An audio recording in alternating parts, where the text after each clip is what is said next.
naturales. Todos los temas se abordan aquí en el Congreso de la República. Y a esta hora de la mañana nosotros nos vamos a trasladar de inmediato hasta el hemiciclo del Congreso de la República, donde se encuentra un equipo de Congreso Televisión encabezado por nuestra compañera Susana Espinosa. Muy buenos días, Susana. Adelante con la información. ¿Cómo estás, Elsa? Así es, muy buenos días. Aquí la Comisión de Constitución y Reglamento que preside la congresista Rosa Bartra ha anunciado la llegada de tres importantes economistas que el día de hoy van a dar una opinión sobre las consecuencias que traería el adelantar las elecciones para el 2020. Un proyecto, como sabemos, del Ejecutivo, y que recordemos que la semana pasada tuvo la presencia de varios constitucionalistas, que algunos de ellos se mostraron en contra de este proyecto de ley. Bien, los economistas que van a dar su exposición, su opinión respecto a este proyecto de ley el día de hoy son Carlos Adriancén, Eugenio de Medina, Oscar Dancur. Recordemos que él fue expresidente del Banco Central de Reserva. Entendemos que el que no viene es el economista Waldo Mendoza. Informar además que más adelante se va a dar una sesión conjunta con la Comisión de Justicia para conocer las acciones de la Comisión Especial encargada de la elección de los miembros de la Junta de Justicia. En estos momentos está en el uso de la palabra la congresista Rosa Bartra, quien preside este grupo de trabajo. Adelante. Van a ser publicadas en el portal de la comisión, de tal manera que ustedes puedan acceder a todas y cada una de ellas. Señores congresistas, damos la bienvenida al congresista Carlos Tigya Rafael. Informes.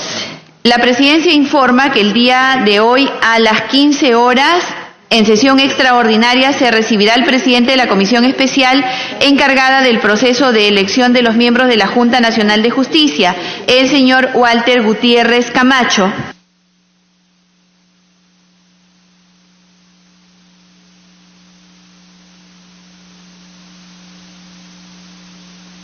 Walter Gutiérrez Camacho, defensor del pueblo. En esta sesión también participará conjuntamente la Comisión de Justicia y Derechos Humanos. El día de mañana, miércoles 18 de septiembre, a las 15 horas, señores congresistas, es importante esta sesión. Tendremos la tercera sesión extraordinaria. En esta sesión, por videoconferencia, participará el doctor Alan Brewer Carías, uno de los mejores juristas en Derecho Constitucional de reconocida trayectoria internacional, a fin de que exponga su opinión sobre el proyecto de ley 4637 presentado por el Poder Ejecutivo. Como les mencionaba, el doctor Brewer es abogado y doctor por la Universidad Central de Venezuela con menciones summa cum laude. Además, se ha desempeñado como profesor de posgrado de la Universidad de Cambridge y profesor de posgrado en las universidades de París II, del Rosario y del Externado de Colombia. También participará en esa misma videoconferencia el doctor Domingo García Belaunde, cuyas credenciales no necesitan ser resaltadas porque todos acá las conocemos. Finalmente, informo que para la sesión del día de hoy se invitó y le damos la bienvenida al doctor Carlos Adriancén Cabrera, al doctor Eugenio de Medina Lora, que nos acompañará en breve, y al doctor Oscar Dancur Macías, a quien también le reiteramos nuestro saludo, agradecimiento y bienvenida. También había confirmado para la sesión del día de hoy el doctor Waldo Mendoza Bellido. Lamentablemente a las 8:30 de la mañana de hoy se comunicaron de su despacho disculpándose porque tenía programado dictar unas clases y aparentemente no las había tomado en cuenta. También se le cursó invitación al doctor Jorge González Izquierdo, al doctor Gianfranco Castañola Zúñiga, y ellos esperamos que por escrito nos hagan llegar sus opiniones. Señores congresistas, ¿algún pedido? Continuamos entonces, señores congresistas, con la orden del día. Damos reiteradamente la bienvenida a nuestros invitados. Como se ha señalado, nuestros invitados expondrán sus opiniones en materia económica sobre el proyecto de ley 4637 presentado por el Poder Ejecutivo, mediante el cual se propone la ley de reforma constitucional que prohíbe la postulación de quien ejerce la presidencia y adelanta las elecciones generales. Para eso ofrecemos el uso de la palabra al doctor Carlos Adriancén Cabrera, economista graduado en la Pontificia Universidad Católica del Perú. Tiene estudios de posgrado en Economía y en Negocios en las universidades de Boston, en Quebec, en Pittsburgh, en Gerencia Macroeconómica de Reformas, en Harvard, en Harvard Institute for International Development, Senior Fellow de la Escuela de Gobierno de la Universidad de Harvard y doctor en Administración y Negocios de la Universidad Politécnica de Cataluña.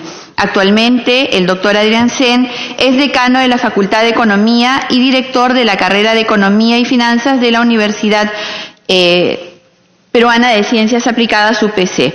Es profesor honorario del Colegio Mayor Presidente de la República y recibió la condecoración Hipólito Unanue del Ministerio de Economía y Finanzas del Perú. Como ustedes pueden apreciar, señores congresistas, las credenciales académicas, profesionales y demás están plenamente acreditadas, por lo tanto la participación del doctor Adriancén debe servirnos para poder enriquecer el debate, sustentar el dictamen y por lo tanto tomar la mejor decisión para nuestra patria. Doctor Adriancén, tiene usted el uso de la palabra. Muy buenos días, doctora Bartra. Muy buenos días, miembros de la comisión. Para mí es un honor estar acá dándole algunas ideas respecto al tema. Yo no he tenido tiempo para hacer un análisis de impacto del decreto, menos de un costo-beneficio, pero sí les hago una presentación de algo de lo cual yo alguna vez he escrito, como es el lado económico de los golpes de Estado y de las constituciones políticas. ¿Puede pasar a la siguiente filmina? Básicamente, comienzo la conversación enfocando lo que es un golpe de Estado. Esto es algo tremendamente común, es desde los albores de la República, y casi ha tenido un rol protagónico en la historia. Un borrador que tengo por ahí básicamente trata de enfocar cómo ha marcado nuestra evolución económica y cuánto de esto ha tenido que ver con desgracia. Siguiente, por favor. Siguiente filmina. Sí. Ok.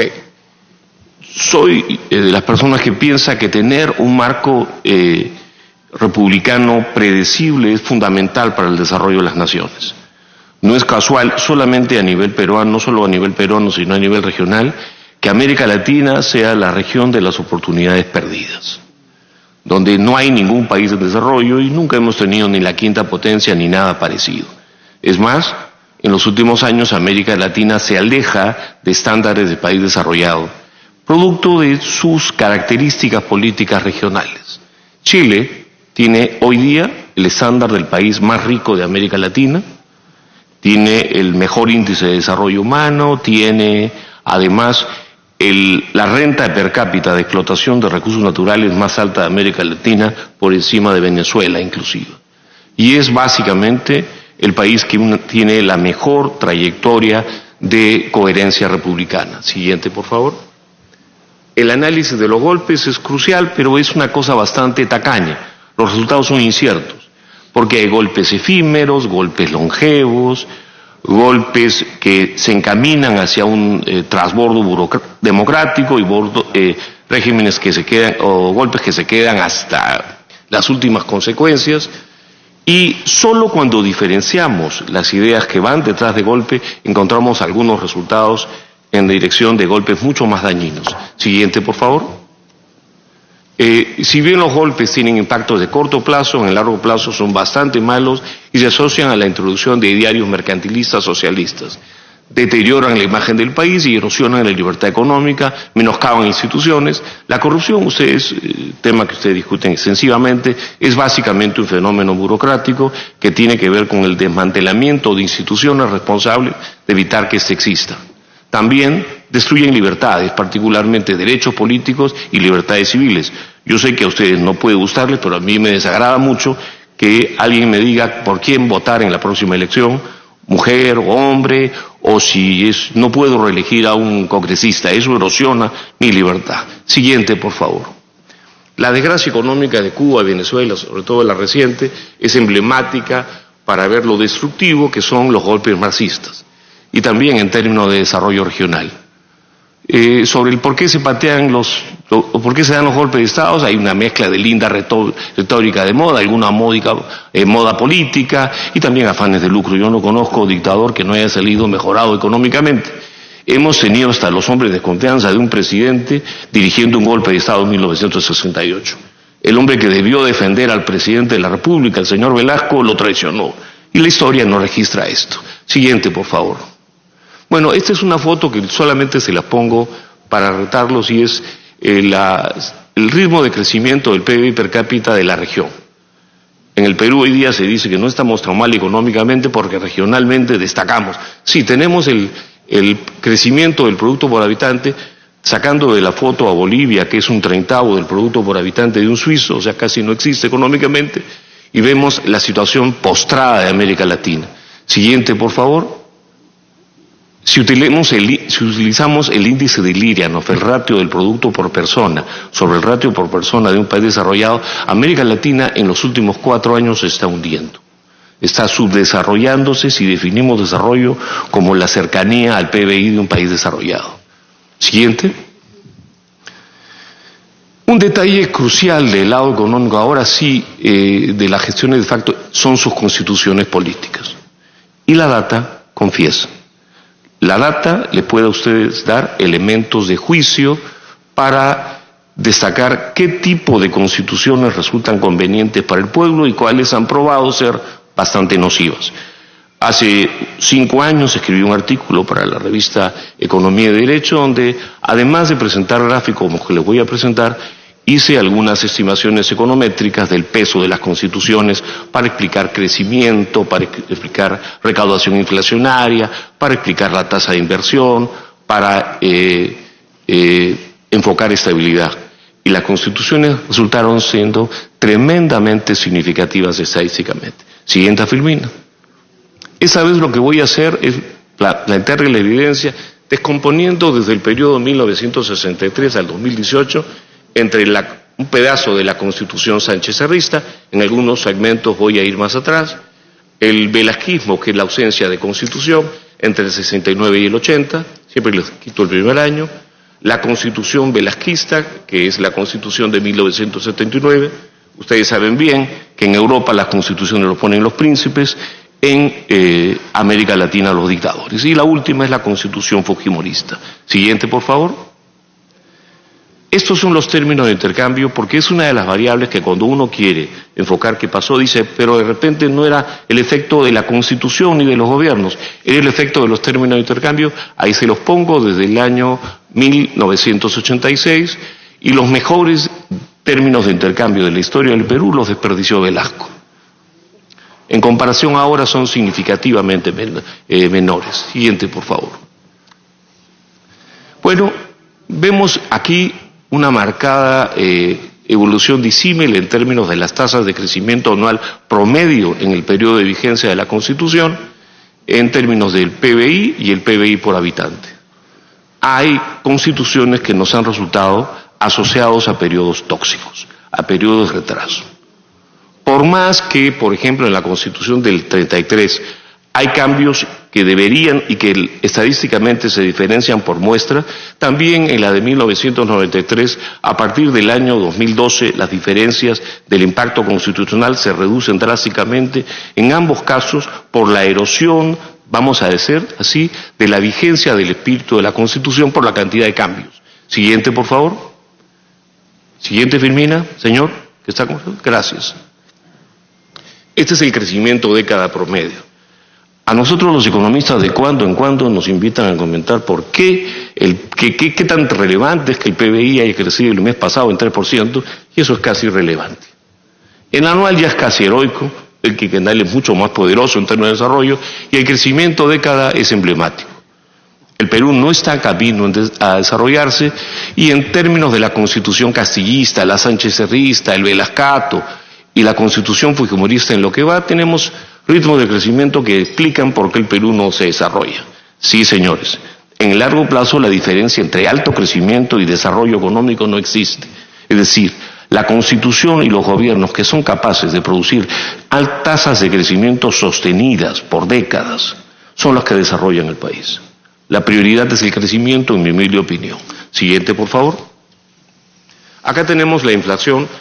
Existen pues marcadísimas diferencias entre el peso del marco institucional de cada constitución y el nivel de responsabilidad monetaria.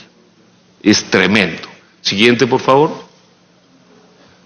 En este gráfico lo que tenemos es los flujos de exportaciones y su crecimiento y el ritmo de crecimiento del comercio exterior.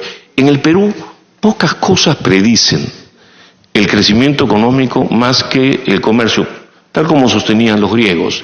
Los griegos llamaban al comercio entre ciudades palazo. Y siendo para nada una economía abierta, pues las constituciones tienen diferentes ritmos de crecimiento promedio anual en el ritmo de crecimiento de su comercio exterior. Siguiente, por favor. Acá tenemos el coeficiente de apertura comercial, y lo pongo solo 100% para compararnos con Chile, que está cerca del 100%, y para explicar por qué estamos tan lejos de Singapur, que ya tiene un producto por habitante más alto que el de los Estados Unidos, con un coeficiente de apertura de 200. Nosotros hablamos todo el día de que somos una economía abierta, vulnerable. Somos vulnerables por nuestros errores, somos una economía bastante más cerrada, somos promedio mundial de apertura comercial.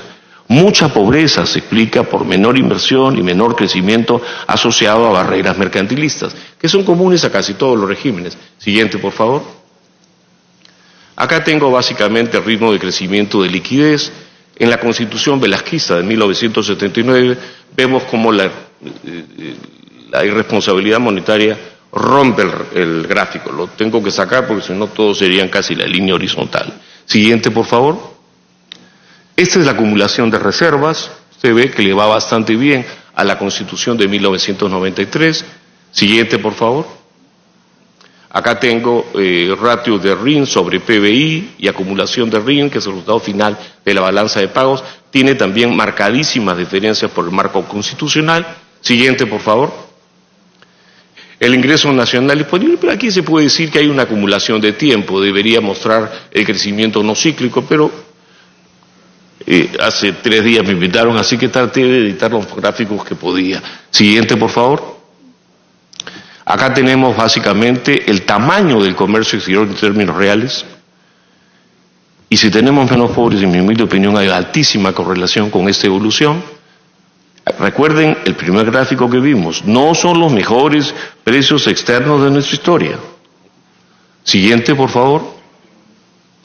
Acá tengo las tasas de inversión bruta. Miren, globalmente nada predice más la mejora de indicadores sociales que la tasa de inversión bruta. Si ustedes son o van a ser trascendentes para la historia del Perú, es porque en su mandato la tasa de inversión fue congruente con la mejora de indicadores sociales y el crecimiento de la economía. Y en eso hay que reconocer, somos un fracaso.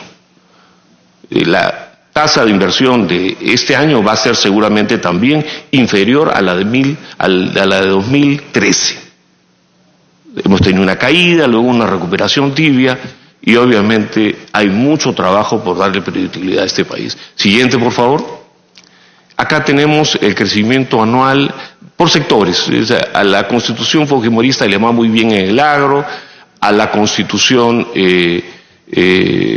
Sánchez Cerrista muestra un indicador muy alto promedio debido fundamentalmente a un señor llamado banquero, tengo entendido. Siguiente. O los antecesores. Siguiente, por favor. Acá tenemos nuevamente el crecimiento anual promedio del periodo de vigencia de la Constitución, de la minería y de la manufactura. Digamos, tenemos que entender, el Perú no está para nada encaminado al desarrollo económico. Siguiente, por favor. Acá tenemos el sector electricidad y agua, que básicamente reproduce la tendencia del PBI general, y el sector construcción, que en la última Constitución ha tenido su ritmo de crecimiento más alto. Es un indicador muy vinculado al crecimiento de la inversión, por lo tanto es congruente con el anterior. Siguiente, por favor. Acá tengo comercio y servicios. Servicios es un sector que se habla muy poco, pero es el sector más importante de la economía. El Perú no es un país minero, señores. Es más, la participación relativa de minería en los últimos 5 años es decreciente. Son exitosos tumbándose la minería. En términos de servicios son el 41% del PBI, la mayor parte del empleo, y idealmente aspiro a vivir en un país donde el 80 o 90% de la producción sea del llamado, efectivamente, otros servicios. Siguiente, por favor. Estos son los ritmos los tamaños relativos de las exportaciones.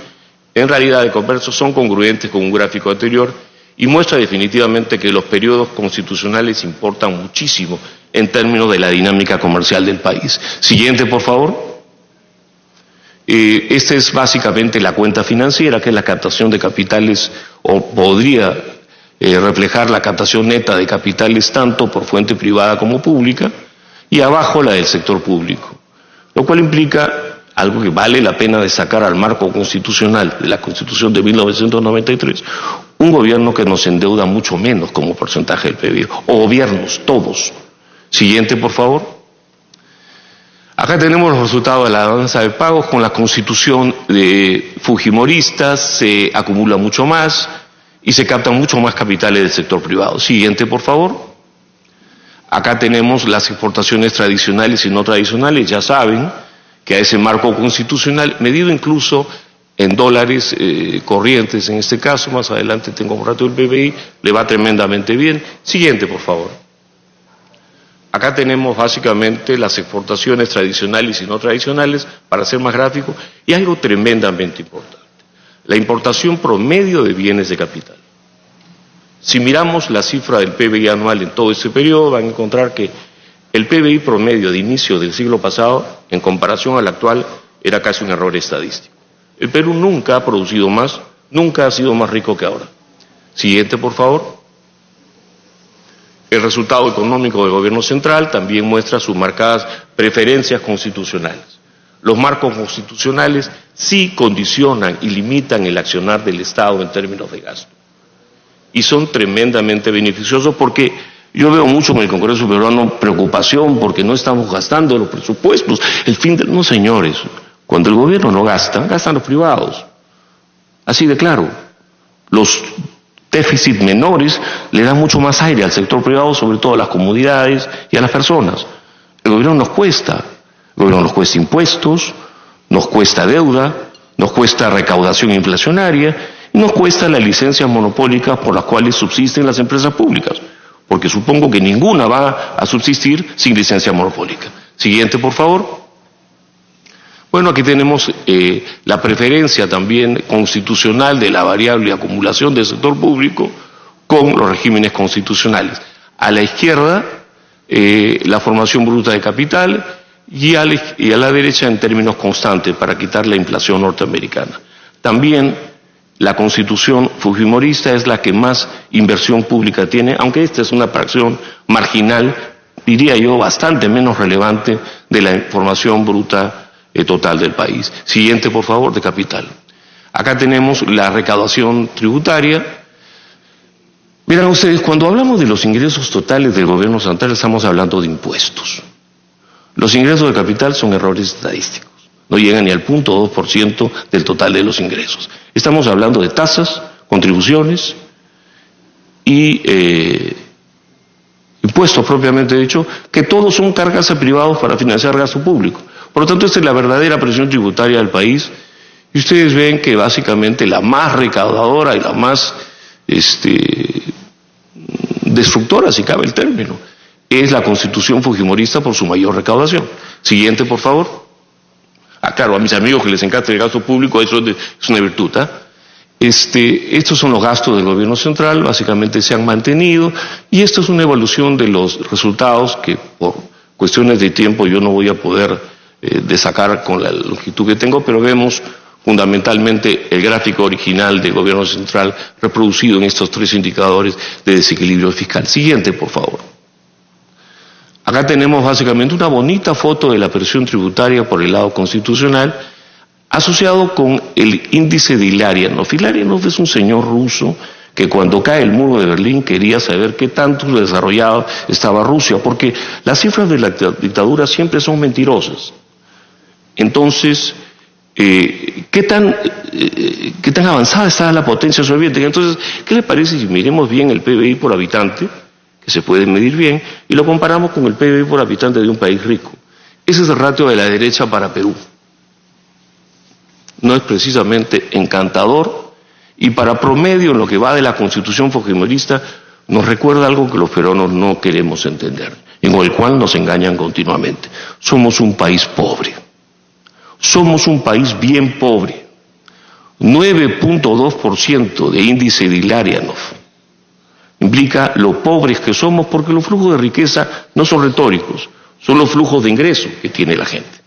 Cuando una persona no tenía un salario de 5.000 soles y pasa a ganar un salario de 20.000, establemente se vuelve más rico. Bueno, nuestro país es un país pobre y nuestro reto es enorme. No caer en el cuento de que el peruano es tan tonto como parecer un mendigo, un banco de oro, cuando somos un país que debería aspirar a crecer mucho más, a invertir mucho más para darle a nuestra gente mejor nivel de vida. Siguiente, por favor. Este es el PBI per cápita, por eso le digo que nunca hemos sido, en términos de largo plazo, más ricos que ahora. Cuando dicen, con los abuelitos éramos, no, señor. Y a pesar de nosotros, quizá. Siga, por favor. Siguiente. Este es básicamente el crecimiento en dólares per cápita, tiene sus preferencias, y en términos de la inversión bruta fija, tiene sus preferencias por la última constitución. De hecho, les digo lo que acaban de llegar, que hace unos 5 años hice una prueba estadística con resultados similares, discriminando el efecto de términos de intercambio y de otras variables explicativas de cada variable. Y en todo caso, el peso de las constituciones fue significativo, consistente. Siguiente, por favor. Acá tenemos la tasa de inversión pública y el gasto fiscal. También la última constitución es la más gastadora. Efectivamente gastadora.